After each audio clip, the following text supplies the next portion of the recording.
तहरा गावे आइबू त बोलैबू कि ना, हंस के एक लोटा पानी पियबू कि ना।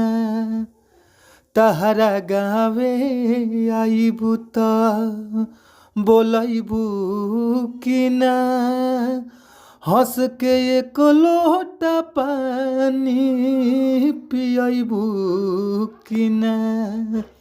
तो जी हाँ, आप सब कैसन बानी जा। आशा न बल्कि विश्वास बा आप लोग मस्त होखब जा, खुश होखब जा। और हम बानी आप सबके भोजपुरी गायक व गीतकार नीतीश सिंह। और रउआ सबके बीच में बहुत ही ज़बरदस्त, बहुत ही लाजवाब हम ई बेवफाई यानी सैड सॉन्ग लेके आ गइल बानी।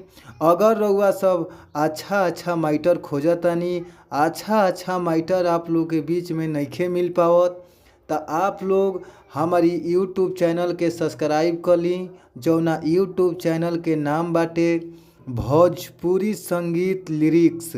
तो आप लोग हमारी यूट्यूब चैनल के ज़रूर सब्सक्राइब कर ली और घंटी के बेल आइकन दबावल मत भुलाइब जाए भैया। काहे से कि नया रोज माइटर हम एगो यूट्यूब चैनल के माध्यम से लेके आवत रहिला। तो आप लोग हमारे चैनल के ज़रूर सब्सक्राइब कर ली। और आशा ना बल्कि विश्वास बा कि अगर ये गाना अच्छा से म्यूजिक बना के अच्छा से रिकॉर्डिंग करवा देतनी, अच्छा से गा देतनी, तो आशा ना बल्कि विश्वास बा कि मार्केट में आप लोग के गाना ही ज़रूर बाजी। तो आई जा रउआ सबके ई मुखड़ा बाटे, मुखड़ा आप लोग ध्यान से सुनी जा, गौर से सुनी जा और प्यार से सुनी जा। आई जा कहे के बाटे कौना भाव में आ कैसे कहे के बाटे, सुनी जा। तहरा गावे आइबू त बोलैबू कि ना, हंस के एक लोटा पानी पियबू कि ना। तहरा गावे आइबू त बोलैबू कि ना, हंस के एक लोटा पानी पियबू कि ना। जाए लागबू त तकबू केवाड़ी से, आ प्यार नई हरे तक रही कि ससुरारी से।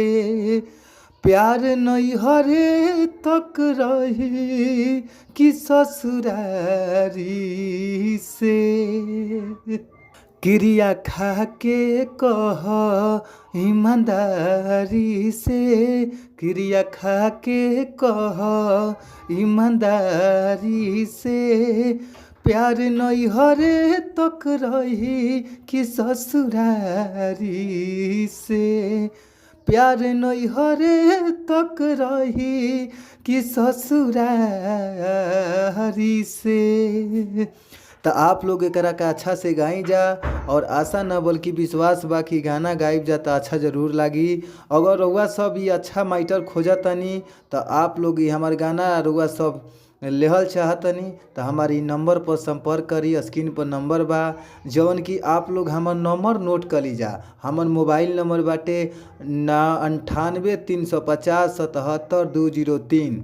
एक बार और याद कर ली 98 350 77 203। तो आप लोग गाना लेवे खातिर ज़रूर कॉल करी। धन्यवाद, थैंक यू सो मच।